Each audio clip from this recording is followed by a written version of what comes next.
So in a pond, floating plants are a pest. This pond had been completely grown over with floating plant.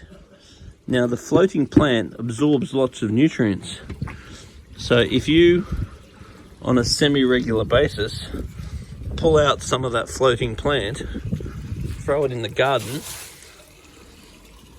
then what you're doing is exporting the nutrients from the pond, because there's too many nutrients in the pond, and you're putting the nutrients in the garden.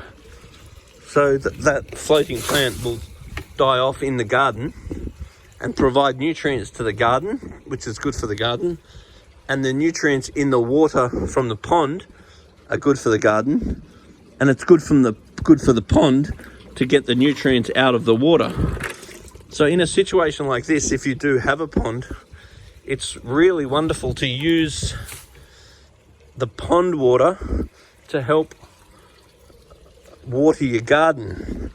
And that way, on a regular basis, it's a little bit of exercise and it's good nutrient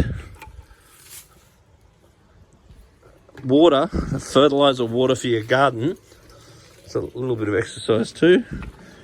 And that way, it's so easy to have a pond and not get around to doing water changes, because if you have to remember to do it, it's very easy to forget.